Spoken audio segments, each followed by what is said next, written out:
Perfect. So, now top chat, no top chat. Come on, just chat.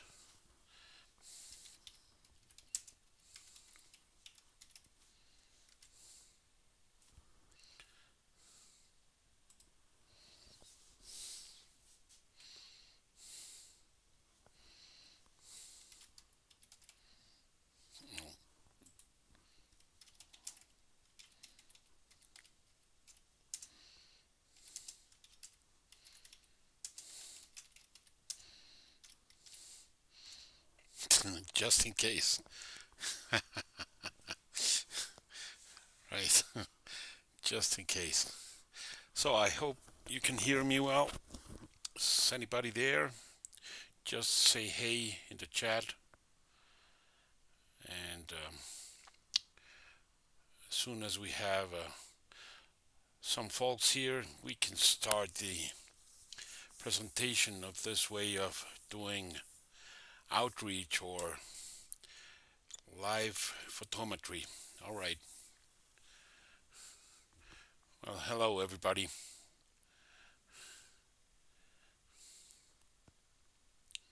So if you can hear me well, just let me know, please. I will appreciate that very much. Okay, Andrew, welcome. How are you? How is it going? Let's see how many folks do we have here. Very quickly. All right. Let me here go this. Yeah. All right. Okay. We have 5 people already. Already a like. Thank you very much for that. I have not done anything to earn that, but thank you very much.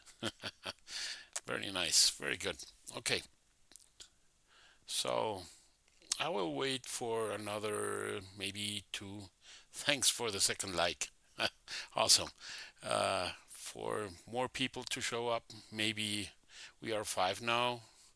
And yeah, the idea is to start this with more people. Let's wait for a couple of minutes if you don't mind.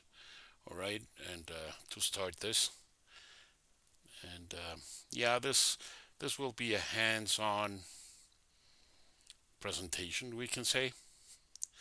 Let's see how it goes. All right, skies are clear as far as I know in Texas. I'm in Mexico City right now, so I'm going to operate my telescope remotely.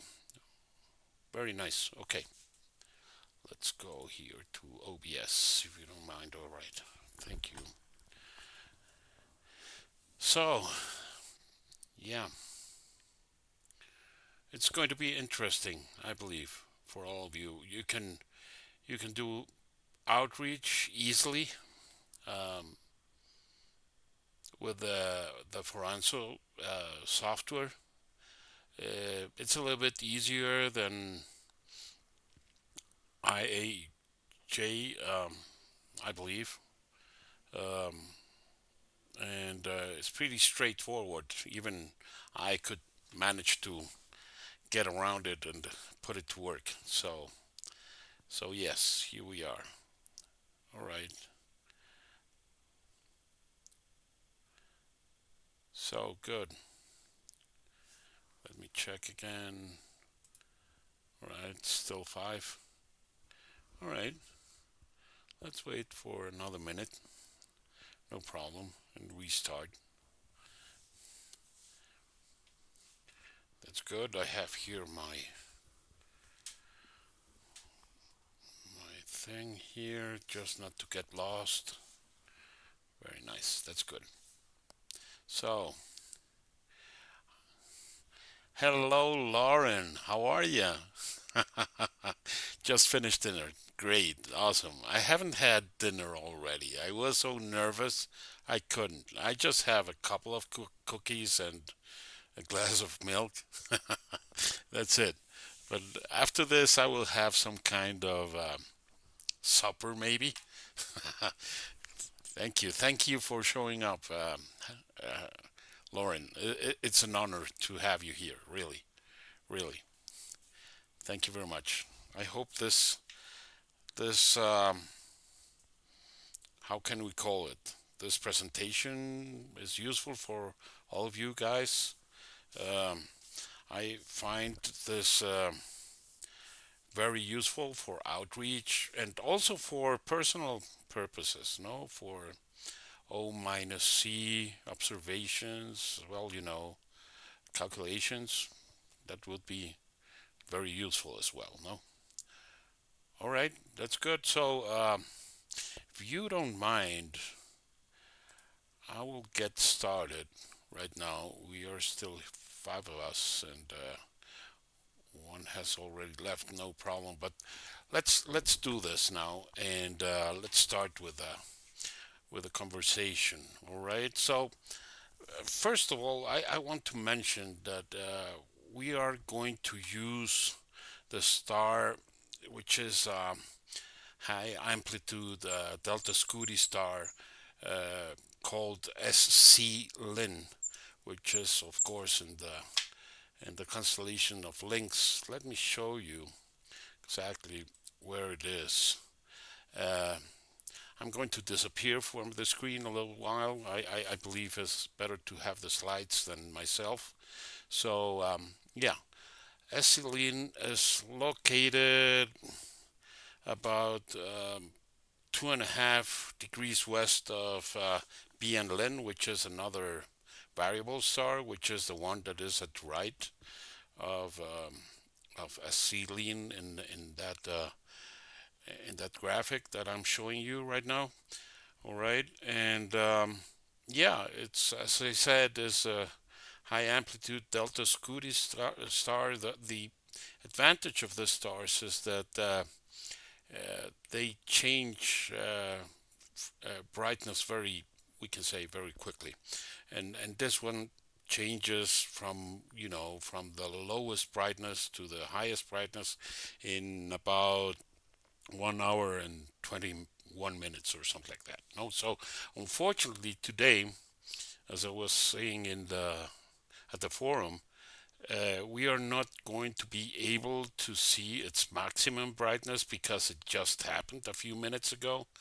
And but anyway, we are going to see its decline to the minimum brightness today, hopefully, if everything goes well. And yeah, the idea is to show you what what uh, what we can do with Phoranso, no? So just to complete this thing is that a Celian, for example, uh, is a pulsating star, of course. You know that already. These are observations of mine. I tried to I tried to show the minimum and the maximum, but since it is so small, really, we are talking about zero point 0.6 or something like that of a magnitude. Uh, it doesn't look too much, we can say, in this GIF thing. So, but anyway, the idea was to show you how it pulsates somehow. So what pulsates is the whole thing, the whole picture. But yeah, maybe if you stare at it very closely, you can see it. You can see a little bit of change in it. But okay, it's a pulsating star, um, and and changes from magnitude. Its brightest is at 9.167, and it's when it's at its lowest brightness, I mean when it's dim, it's at 9.73 of magnitude in V. All right, so the spectral type of this star, just to let you know, is A7 to F2, depending on its temperature, of course, and its period is about 2 hours and 53 minutes. So that's what's appealing about the star, that you can you can see a whole cycle in this amount of time. No, and as I said at the beginning, uh, you can you can actually watch it climb in 1 hour and 21 minutes. No, from the bottom to the top. No, so uh, let me show you this. I took this. I guess it was Stanford University or something like that.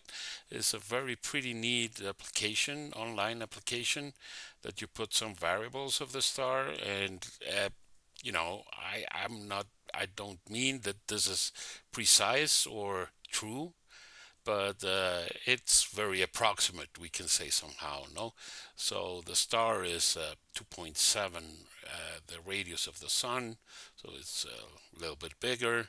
Its temperature is 6800 Kelvin, um, with a luminosity of, if I read well, 14 times that of the sun. And the interesting thing is that at least its location in the HR diagram is more or less accurate, I believe. I tend to believe that this actually just below the instability strip where the RR Lear and the safe heats are. No, so that's actually the location where this star belongs. No, so um, just to give you an idea of what we are going to look at.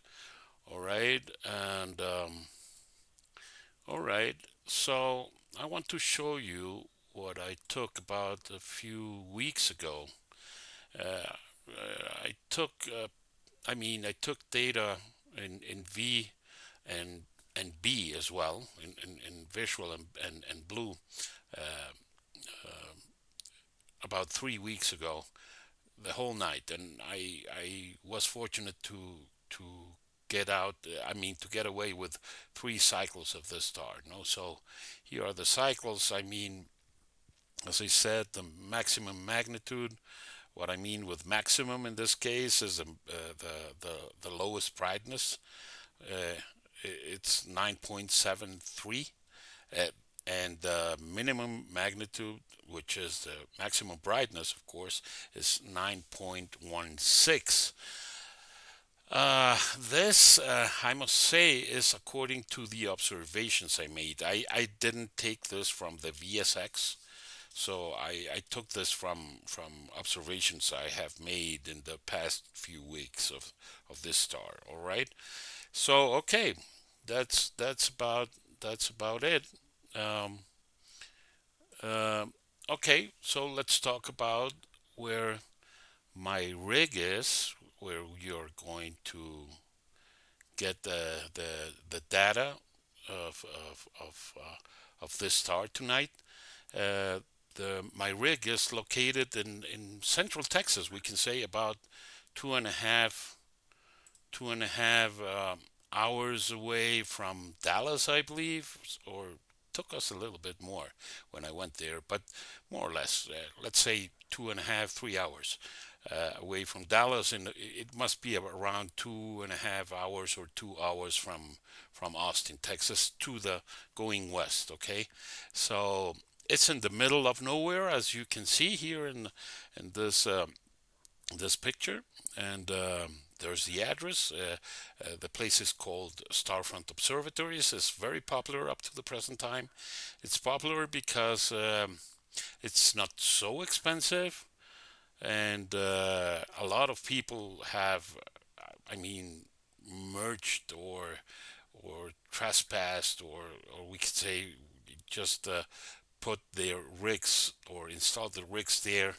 And now Brave Falls, who's one of the owners or the owner of this place, um, has more than 200 uh, telescopes installed there. I believe almost 300. I don't know, but too many, way too many.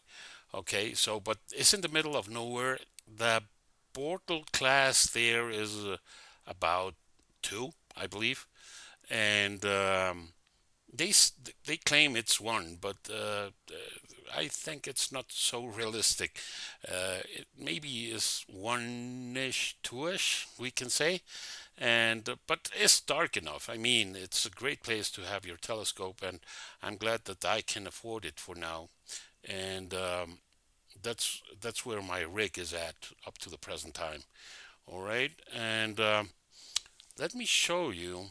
Let me show you my rig because I was very lucky to find it. One in a picture from that promotes the this place, Starfront Observatories. This is actually my scope on my mount with my stuff underneath. So and this picture here is the same stuff, but this is actually a capture I took from a video that Brave Falls uploaded to YouTube to promote its place. And for my fortune, he went to the building where my rig is, and fortunately, my rig is up the front, just at the we can say just straight at the front of the place, close to the door. So Bray passed through that spot, and I saw my thing, and I said I have to capture this. So uh, that's how I took, we can say, the photos. Because although I asked the guys there to take a picture of the rigs, I don't think they have to do to they. I mean, they have the time to do this. So okay, so that's my rig. Let me tell you what it has very briefly. No, it's I have a mount, an AM5 end mount. Um, on top is a NASCAR 103 700.4 millimeters, an f6.68 refractor. I have an ASI camera, the 533 Pro, an electronic filter wheel of 8 positions, 1.25 inch filters. I have installed there the BVRI filters, photometric filters. I have an SA200 for spectroscopy, and at the end I have SHO filters for deep space imaging. No, so that's where we're standing with that. And of course, I have an electronic autofocuser. I have my mini PC there, the power box. Guide scope from William Optics, which is awesome, by the way, uh, and with an ASI 220 Mini, and of course the flat panel, which is a Wanderer Astro flat panel, and everything was set up this way because I'm operating this from Mexico City, and this thing is in Texas, as you already know. So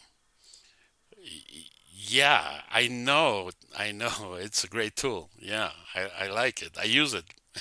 I have uploaded already as spectra from this rig to the AAVSO database. So um, thank you for the comment, Lauren. And yeah, the thing is that I have to operate this thing from here, from Mexico. No, so I had to figure this out from scratch, we can say, and all the automation, and it was it was a rewarding thing. That's for another talk, we can say somehow. But yeah, even if I can do it, any one of you can do it, no problem.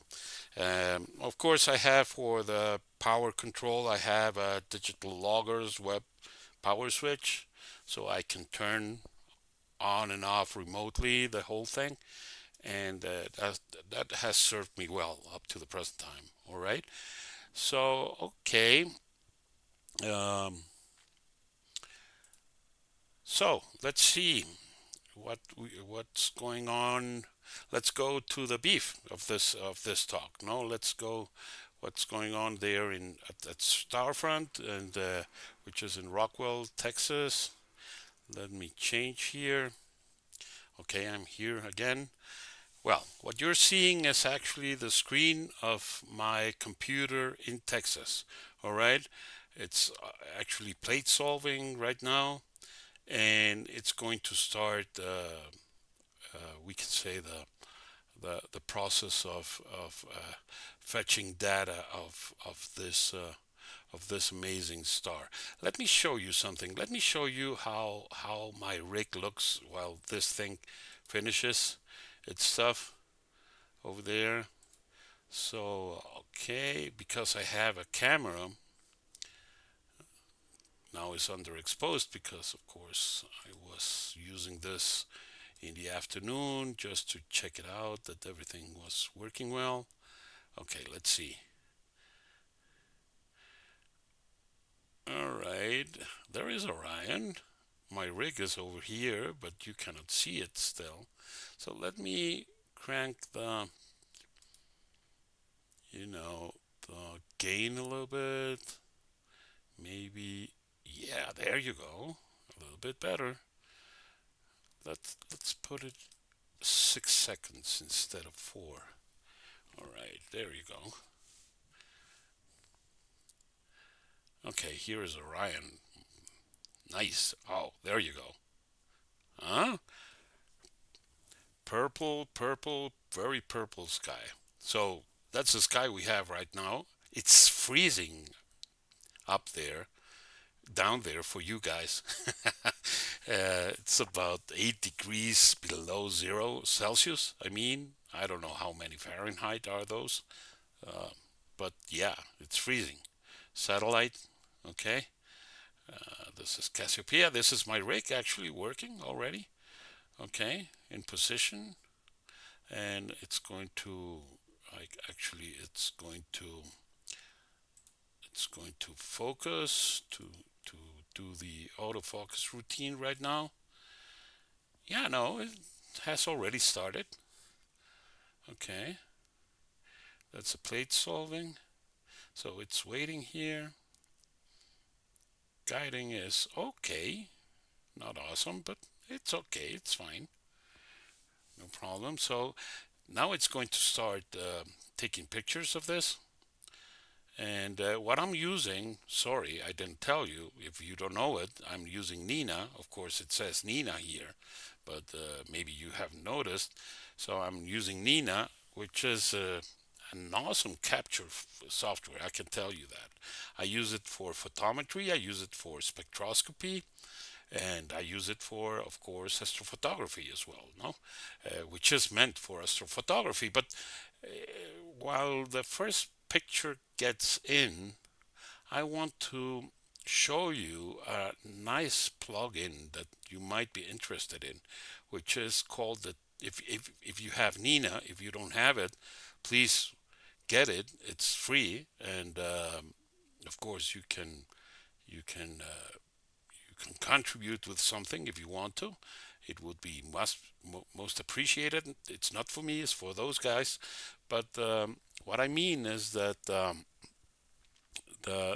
thing is that it has this plugin that is called Target Scheduler, and this allows you actually is an automatic um, we can say planner uh, of your photometry and your spectroscopy targets. No, so I use it. I'm not going to use it tonight, but I use it frequently. And what this does is that you put all the, you know, the targets you might want to capture in a night. No, I have here campaigns, for example, and I have here Close Follow, which I'm, of course, famous T. Corbor, and Tonight Star, which is SC Lin, and of course I have here for spectroscopy. I have this only this one right now, but I have to add more. Uh, and for regular observing, I have the stars here. No, anyway, the thing is that you put all this thing, you tell the thing what are the active things that you want to capture, And then afterwards, very briefly, afterwards, if you put it, for example, right now, and uh, today's, uh, the actual hour we are in, and you put run here, it will tell you what it can capture at this time of the night. No, it's very poor. It's only this one, and I don't know why, but maybe because not everything is active and not everything is available. Actually, you can put some parameters of if you how much do you allow that the target is close to the moon, and of course the minimum height above the horizon, for example, 30 degrees or 40, whatever you want. So it takes all those variables and tells you what it can shoot in one night. No, so it's it's very convenient. So anyway, so I guess that yeah, we had already the first picture of a civilian, and now we're able to go to Phoranso, and let me show you very briefly the settings I have here. Okay, I'm not going to go the whole tour of Phoranso. I'm just want to show you what the we can say the most important settings are. Of course, the default values are who you are and where you are, what catalogs are you going to use, and in this case, which is very important, is the astrometric solver, which I'm using the ASTEP uh, instead of the WCS solver that this comes by default. And ASTEP has worked for me very nicely. So I'm using ASTEP for this purpose. And it's important because in order to do the photometry, you need, of course, to make the plate solving. And without a reliable plate solver, you're doomed. No, so you only have to put ASTEP. You have other options. You have Pinpoint, which is the one that VFOT uses actually, and but you have to pay for it, and it's quite expensive. I must tell you that.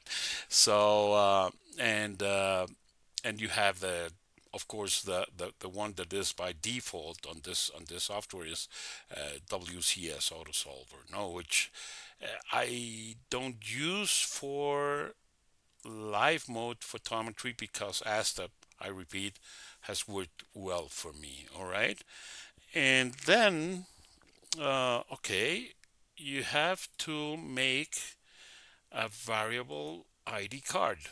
Okay, these are all the ID cards that I have for each target I'm reporting to the AAVSO. All right, and of course it says.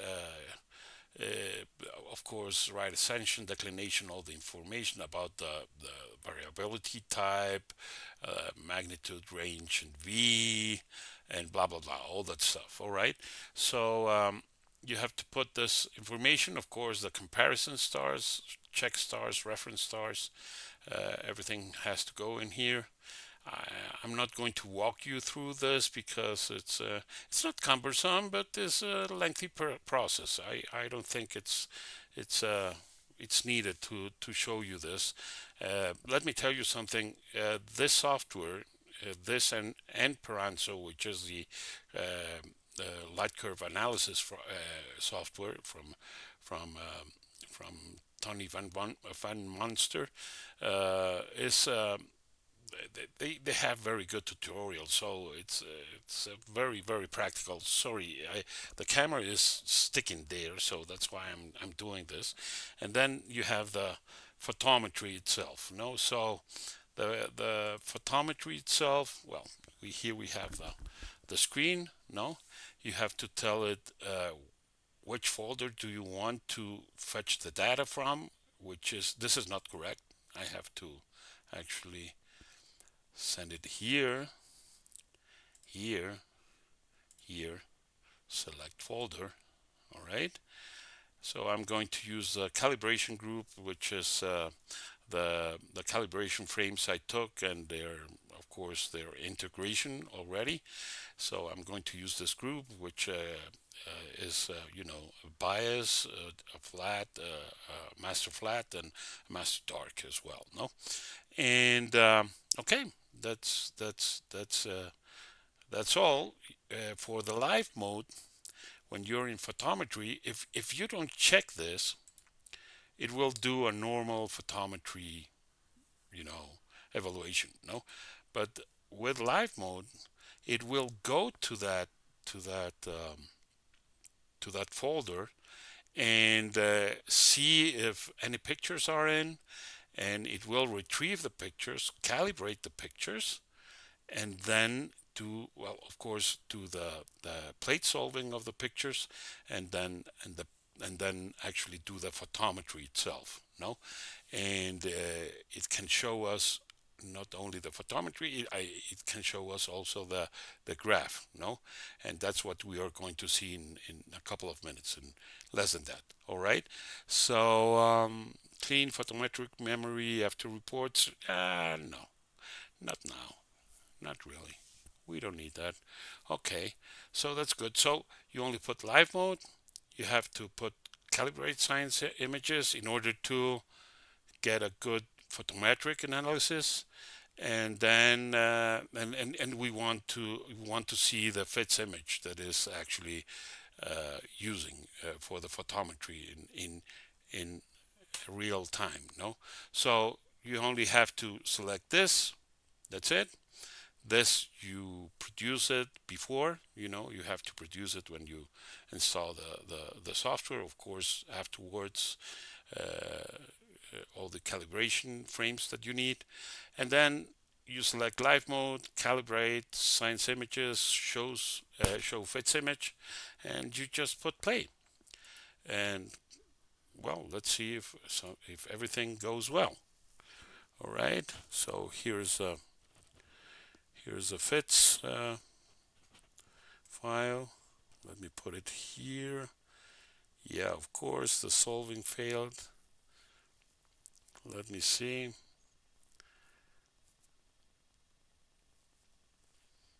Okay. So cross your fingers, guys. No, it's not working. It's not working. It's the plate solving is not working well. So let me just stop this. Of course, this happens. Should happen, I believe. I did something wrong, maybe. Okay. So let me do this very quickly. I'm going to erase the information that we have produced right now very quickly. Okay, so this is the calibrated thing. Yeah. All right. Let me erase this files. We have all this files right now. Okay. So let me just close this.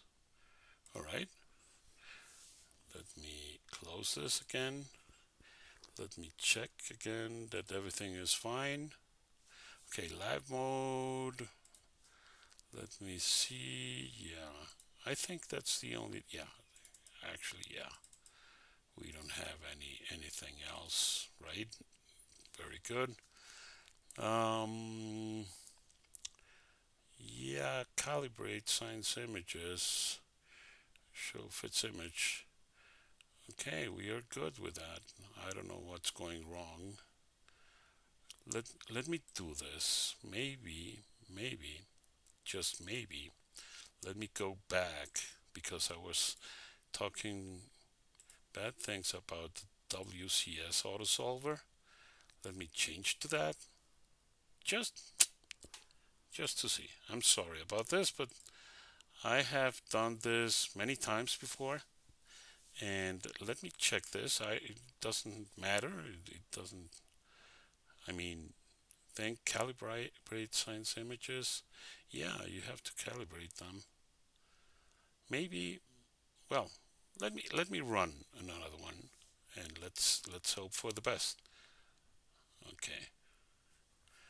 Let's hope for the best and let's see what happens. All right.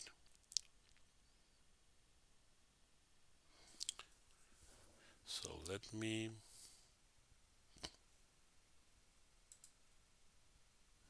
Okay. It's taking a little bit more time, but if it succeeds, I don't mind. Right?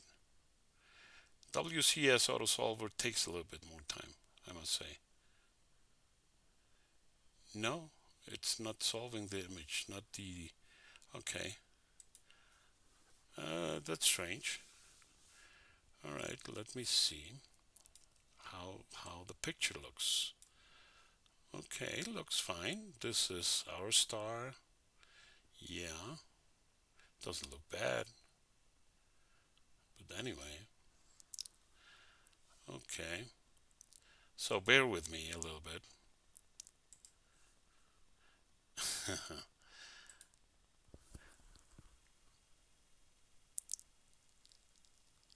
Oh, oh yeah, Lauren. Yeah, welcome to the club. No, it was working well. I must say it was working well. I delayed this presentation until I was very sure that everything was going fine. So maybe, what we are going to do, it's occurring to me, is instead of calibrating the images, although the photometry for reporting to the AAVSO will not be good this way, we can say, but for the purposes of today's course or demonstration, if you will, um, yeah, let's put the calibrate science images not in in place. Let's see what happens. Okay, we are not going to calibrate them. Let's see what happens, because it worked for me once this way, but it's not normal. It should calibrate the images and then actually what it's doing is that it's doing first the plate solving and then the calibration, which is kind of strange to me. No, no, it's amazing. It's not working. Simply, it's not working. I really don't know what is going on. I'm a little bit lost here, to be honest. All right, no, it's kind of lagging. Yeah, let's do this. Maybe I have had the program a little bit too much open, too much time open. Maybe if Tony Van Muster is around, because he said he might be around. Of course, he's in Belgium, so I don't know what time of the night is in Belgium right now. So yeah. All right, here we have Phoranso again. I'm sorry, guys. This shouldn't have happened, but anyway. So let me go to the beginning again. So settings, okay. ASTEP was doing well. All right. I don't have to put save settings. That's it. Um, Image processing. No. Um, yeah. Photometry again. Let me do this. Clean. Yeah. All right. That's good. Maybe that was giving us some headaches. I don't know. So, okay, let's do this. Let's do this as it should be, which is this way. I have been doing this way, I mean, all the time. Again, just to be sure that we are doing this right, let's go to the, yeah, it's okay, select folder. Nice. That's great. That's great. So, very well. Let's see. Hmm. What else? What else? Calibration group. Let me check about the settings. Oh no, it's in. It was calibrate files, I believe. Yeah, here. Calibration group. Yeah, all of them. These are the files and the group that I'm using up to the present time and that I have been using for all these days, which is okay. Mm-hmm. All right. So we're good. We're good with that. Uh, all right. Um, well, let's try to do this again.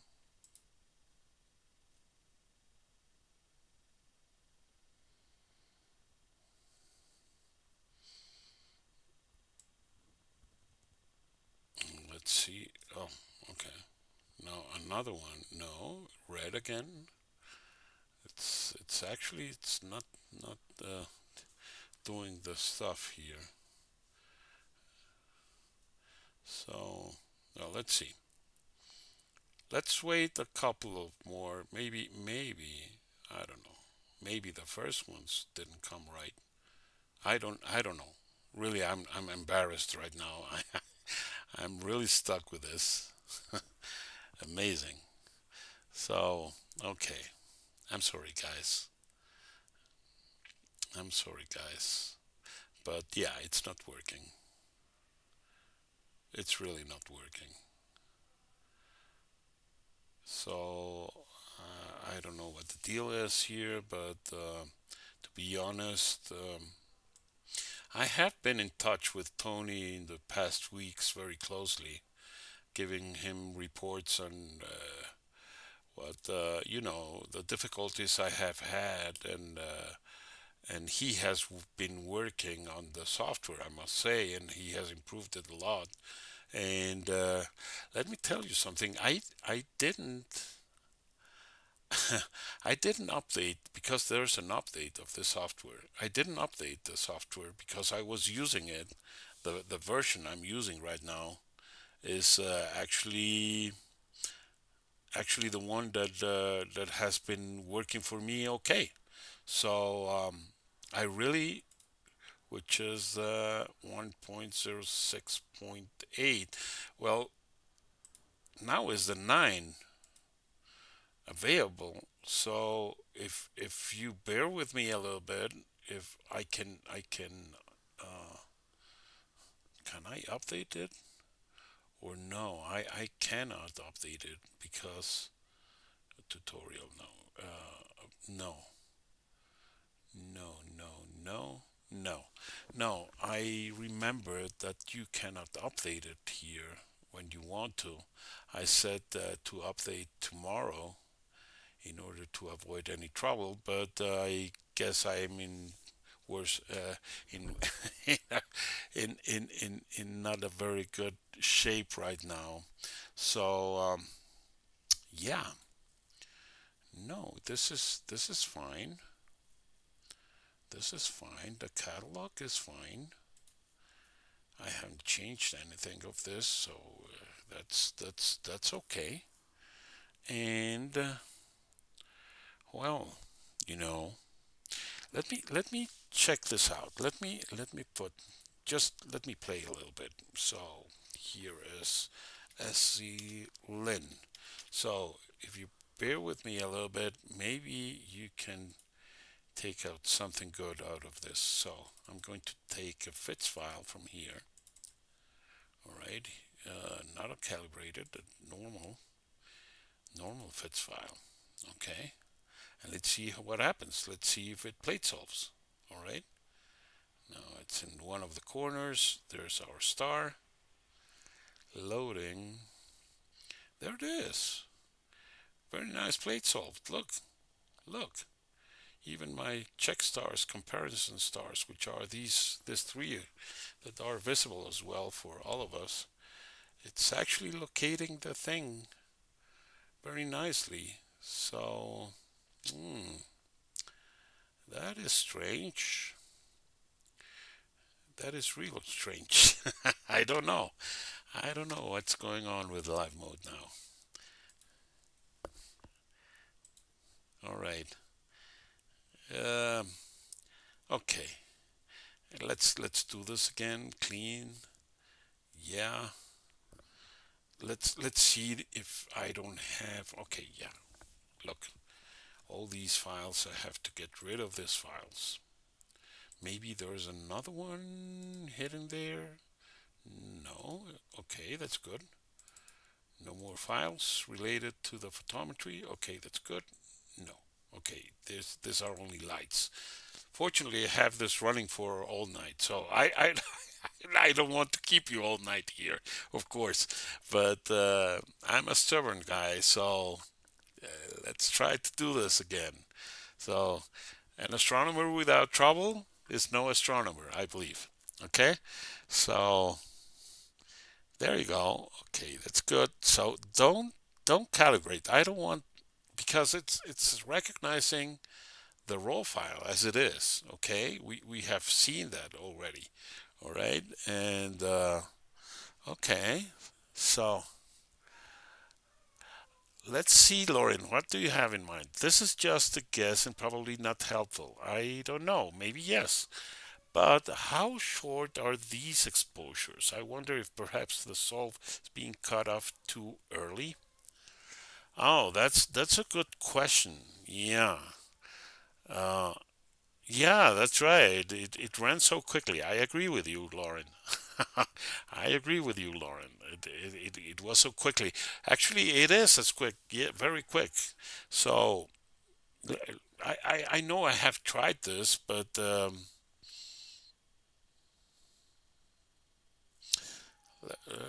let me do this thing. Skip image solving if solving info is present in image. Just if it is present. If it is not present, it's going to try to plate solve. But I'm not going to calibrate the science images because maybe maybe the calibration is doing something to the images and that screws up a little bit. I don't know. The fits file maybe? I don't know. It doesn't make sense to me because it doesn't have anything to do with a fits file. Uh, I don't know. So thank you very much, Lauren, for your help. Yeah. Your first guess, I mean, your first comment, wonder if perhaps the solve is being cut off too early.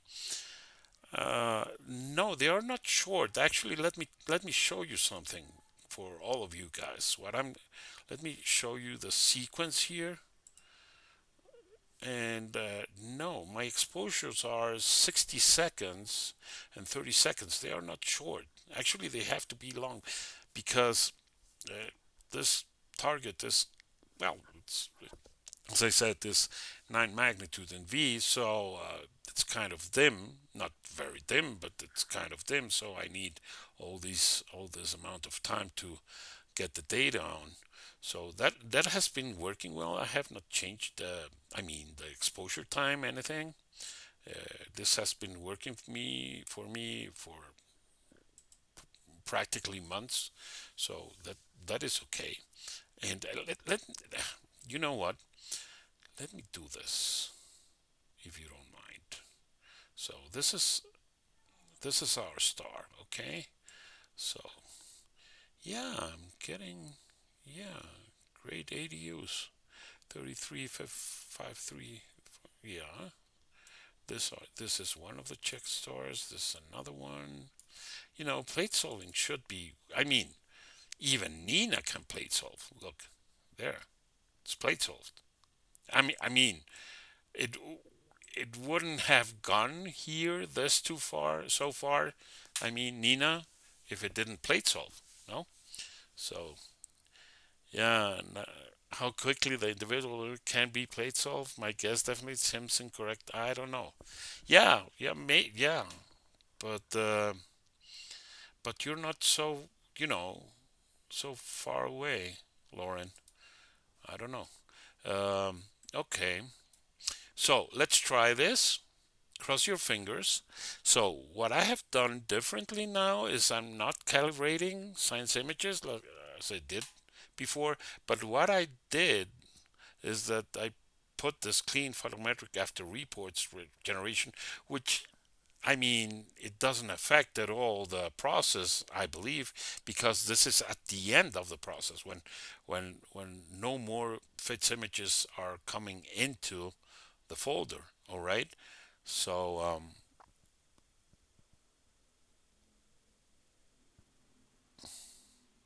yeah, actually, that's a yeah for tonight's demonstration. Can you have Nina plate solve the images and store the solution in the header? Actually, that's what Nina is doing. Uh, and let me show you because we can see any of these. I mean, let's pick randomly. Here we have one of the pictures, and here's a fits header. And yeah, as you can see, we have all the information. Okay, blah blah blah. Exposure 30 seconds. Filter V. Well, blah blah blah. But here, for example, yeah, here is the deck and the right ascension of the object. So it's plate solving already. No, it's already. I mean, the information is in the header, in the fits header of the file already. Yeah, it's strange. I mean, very strange. But anyway, and you well, and Nina it has to plate solve in order to get there. I mean, with the go to, and then center the object in the frame. So it has to get there. I have been reluctant to push this play button, but let's do it. All right, I cannot postpone it anymore. Oh, let's see. Okay. Hmm. All right. Let's see the log file. So cross your fingers. Come on. Good vibes. There you go. Hey, how about that, huh? Stubbornness pays off from time to time. There you go. Well, we are not calibrating the images. We skipped the image solving if info is present in the image. So, okay, that's working now. Can you believe it, Lauren? I don't. I really don't. Oh my goodness. This were the longest minutes in my freaking life. Sorry for the language. So, okay. So, this is nice. This is nice. What it's doing is, of course, going to the folder, fetching the data. Of course, we have lots of data already stored, so that's why it's going so quickly with the light curve. And yeah, you can see it here in real life. Let me explain what is going on here. This is a blue filter. This is a visual filter. All right. And these are the comps and this comps and reference and checks are that's what Phoranso uses. All right. Yeah, it's looking good. What about that? So yeah, it's going down. It's going down, of course. Because its maximum was about an hour ago, a little bit more than an hour ago. So yeah, it's going to be going down. So, all right. So I will save this video for myself. I can tell you that. I will save it because I need those parameters. No, I will actually. You know what I should do is I just take a screenshot of this and that's it. But yeah, I was calibrating and doing live mode at the same time. Um, It was last week actually when I did my last test, because the weather in at Starfront has been terrible. I can tell you that. I mean, this climate change thing is going on strongly. That's the only thing I can tell you. And and yeah, it has been cloudy and it has been very cold and actually raining. And I think I hope it goes away soon. No, because let me tell you something. This week, the only window that we had was today. Uh, Actually, the next clear day or clear night, excuse me, that we are going to have at Starfront is on Sunday, and afterwards, I don't know. I hope it gets better. So this is interesting. Look how let me change here. Don't freak out. I'm not going to do something um, kind of slow now, but that's the connection, the internet connection. And let me change here the minimum maximum. Let's put it to, let's say, 10.2. The the the, the minimum. Okay, there you go. Because yeah, then you have a better light curve there. So you can see the small changes that the star has, but it's definitely going down. No, definitely going down.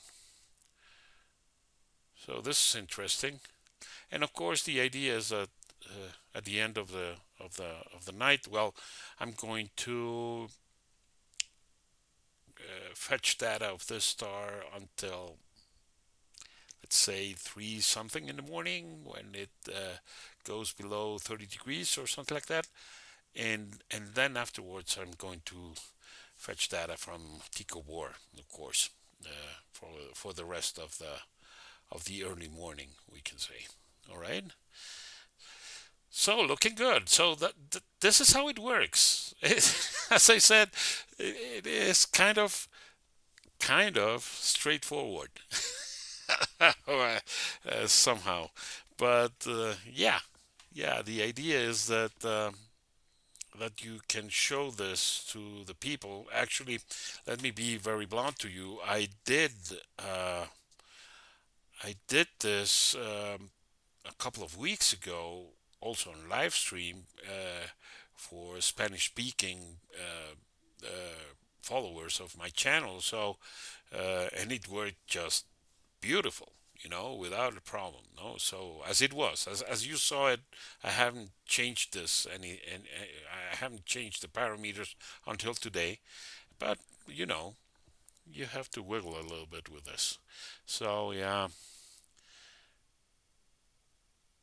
Oh yeah, about yeah. What about that? The forum, the forum of Tika War at the AAVSO has been so interesting to read. I mean, um, all the comments, Brad Schaefer's comments, our president's comments as well, Bill's comments.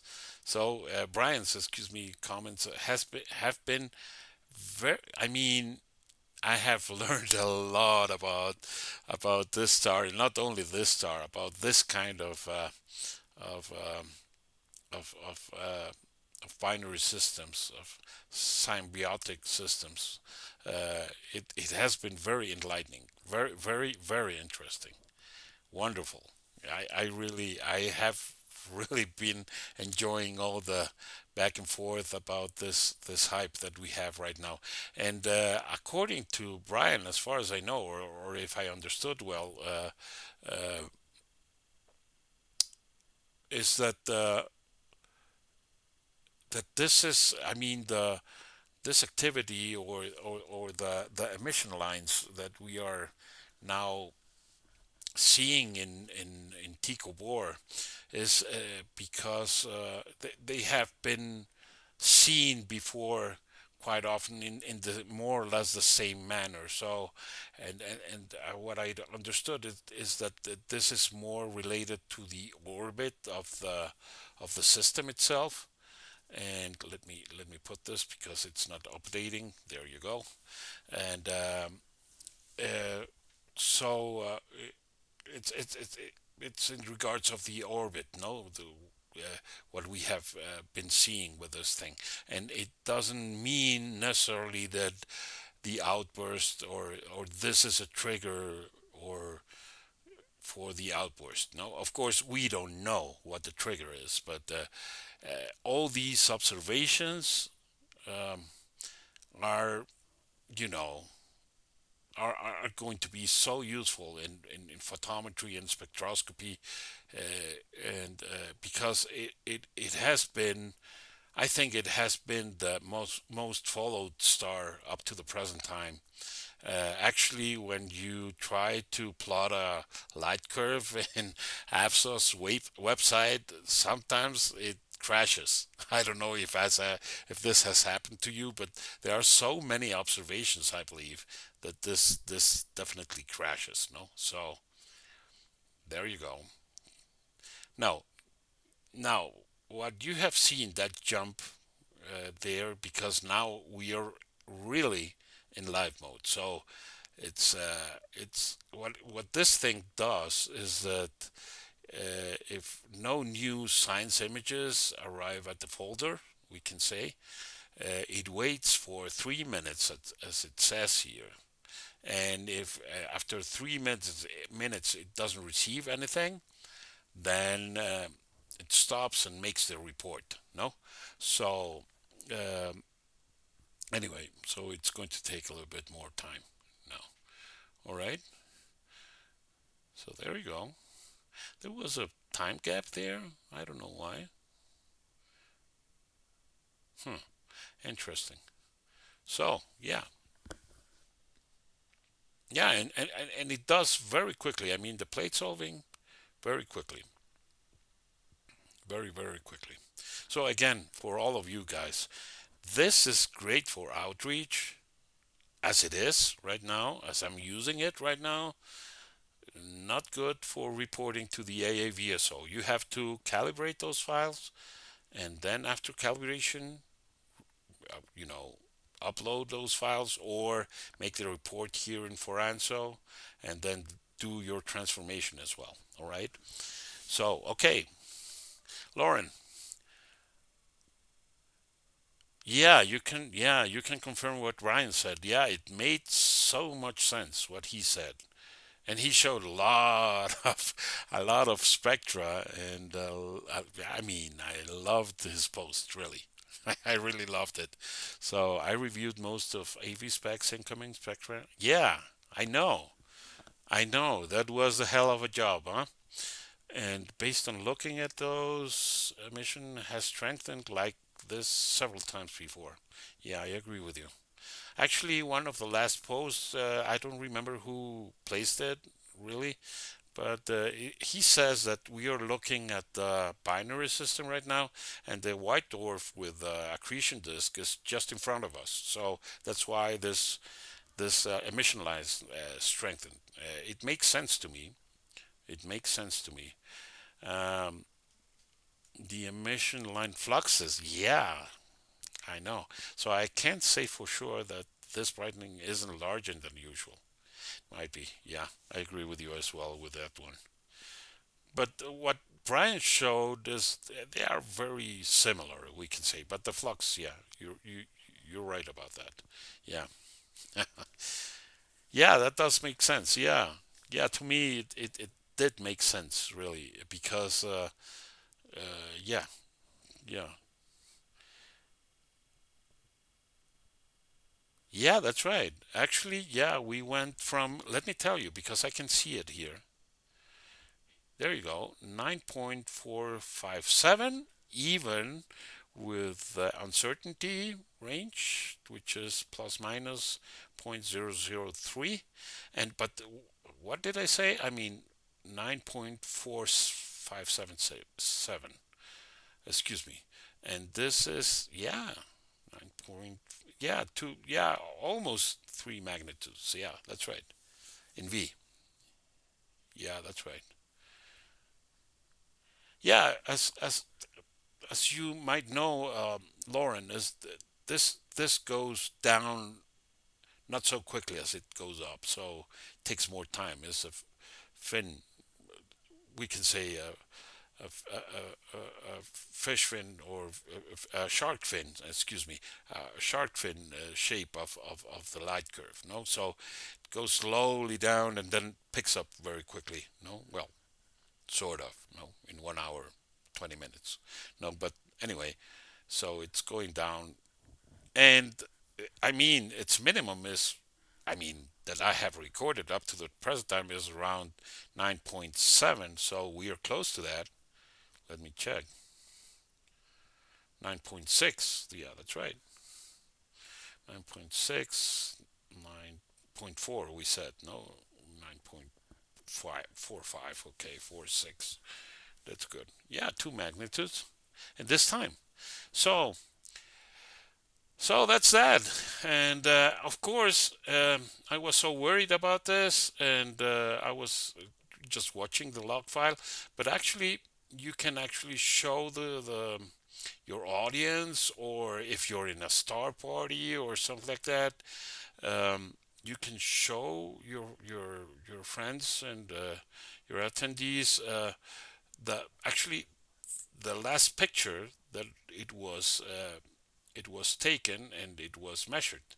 No, so this refreshes each time a new picture comes in. No, so and you can show it this way, which I like because it's more professional. So to say, but you can show it like this way as well, which is how we look the stars at night. No, so you can do that. You can change the zoom, of course. There you go. No, or you can go back to where you were, or you can go a little bit 25%, and then the stars are lost there in the universe. And yeah, this I like 62%. I think it's just perfect, you know. So this refreshes every time, no. So this is actually the last picture taken. So that's what it is. Yeah, yeah. In B, yeah, yeah, in B. I didn't read that. I have to read more. Sorry for that, Lauren. And yeah, here, for example, 9.9. Yeah, that's right. 10.1. Yeah. Wow. Wow. Yeah. Speaking of Tycho Brahe, yeah. I wonder whether there are any cataclysmic variables which flicker with a high enough amplitude to make for good outreach targets. Well, maybe I was thinking about that the other day, to be honest, because I'm also trying to look, for example, for an eclipsing binary, which would be also very thrilling for the people to know that two stars eclipse each other in a binary system. And but but I was thinking about what you're saying right now, and I believe that although the problem is that for example those stars that have outbursts like SS Cygnus, for example, Cygni, excuse me. I don't know if you can, you can catch them, because that has a very regular outburst period, we can say, somehow, more or less. No, sometimes it drifts some days, and sometimes it doesn't. So I don't know. That's I am on that, actually. I am on that because that would be nice. Yeah, to get a cataclysmic variable. Yeah, those ones that, or at least not in super outburst, but in normal outburst. I think, yeah, I think it's feasible. I have to look into it, really. Yeah, I have to look into it.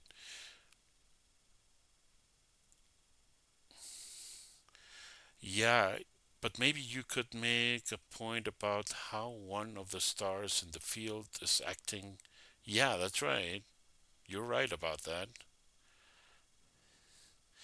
Yeah, an eclipse in binary. I think it would be fun. For example, I was thinking in algol, in but I don't know. You have to catch them on algol. I believe is 2 hours or something like that, which is not so bad for outreach. I mean, not from minimum to maximum, but more or less, no. At least part of the thing, no. Or an exoplanet transit. Yeah, Lauren, but I need a huge telescope for that. Well, not a huge one, but a bigger one than the one I have. The one I have is 103 millimeters in aperture. Is a refractor, no, and it doesn't have the focal length for that. Is 700 millimeters as well. No, is an f6.8. I believe you need an f10 there with a large aperture for that. I mean, SCT or something like that. I don't know. I don't know. 14-inch, 11. I don't know. I don't know. Maybe we should do a GoFundMe to place another rig there at Starfront. What do you think about that? Huh? That would be nice.